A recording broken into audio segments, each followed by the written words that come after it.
Thanks so much for the opportunity to speak to your seminar.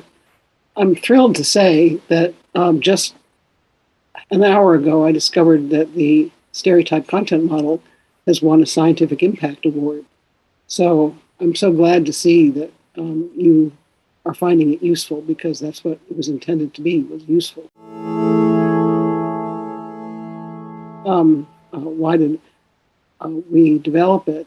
It came truly because I had a deadline to write a chapter about stereotyping and prejudice. And it seemed to me that the literature I was reviewing in the United States was all about white on black racism. And there are lots of groups in our diverse society who are subordinated and treated to prejudice. So it seemed odd that we would not have thought carefully about the differences among these groups. And while they all share oppression of one kind or another, their circumstances are quite different. And it's kind of a historical accident which ones carry which stereotypes. So it's kind of like which way the winds are blowing, that Asian people in the 21st century were seen as technical geniuses, but in the 19th century they were seen as kind of peasant laborers when they were building the railroads, or that black people have gone through various permutations in various times and places, and Jews as well. So, you name the group and its particular historical situation and its relationship to the rest of society determines the stereotype of the entire group. So it seemed to me that we needed a weather map of some kind to figure out which groups were similar to each other and which groups were different and how. And at first I thought that, all groups are seen ambivalently, that all groups are seen as good in some ways and not so good in other ways. That turned out not to be quite right. So this is a theory that was developed by hunch and observation, and then shaped by data. And luckily, it's very intuitive and easy to understand. That makes sense because we all think this way, it turns out. And it turns out that other people have discovered similar things over the last several decades. So it's reassuring to know that other people had similar interpretations. So that's really why I developed it, was to expand our understanding of different kinds of groups in society and how their forms of subjugation or minoritization differ. Also, I would say that it's important that there's a system to this, because if we can understand it, then we can change it. So, for example, the dimensions of warmth and competence come from the structural position of the group in society. So all over the world, people believe that high-ranking people are generally more competent than low-ranking people. It's obviously not true, but people believe that because maybe it enables them to get up in the morning and make an effort. And similarly, groups that intend to cooperate are seen as well-intentioned and perhaps moral.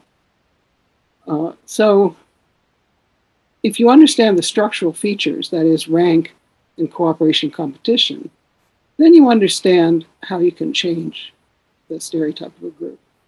So take, for example, the stereotype of generic immigrants. The narrative in the US right now depends on the group you're talking about. But if you talk about, say, people from our southern border coming, the predominant narrative is these are the dregs of society that can't make it in their own country, so they come up to us and they steal all our jobs. That's the sort of negative view of Latino, particularly Mexican immigrants. But you could tell a different story very plausibly, which is we make it really hard to get in.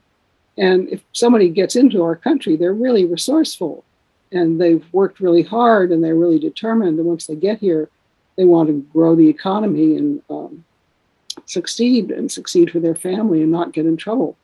So in that case, you're selecting for people who are really talented and determined and very trustworthy and honest. So it just depends on the story that you tell, and you can shift the narrative. And I think there's good, basis for doing that. So if you look at the particular group and the particular combination of factors that describe it in the imagination of others, then there's ways to rewrite the story.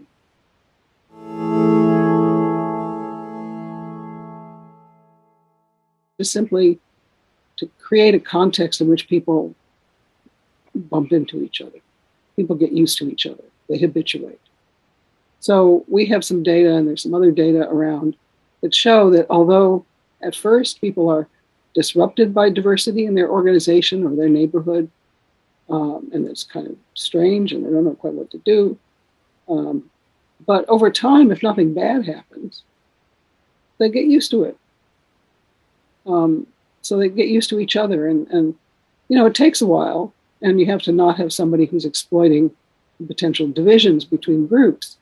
But if you let people be, then they eventually get used to each other.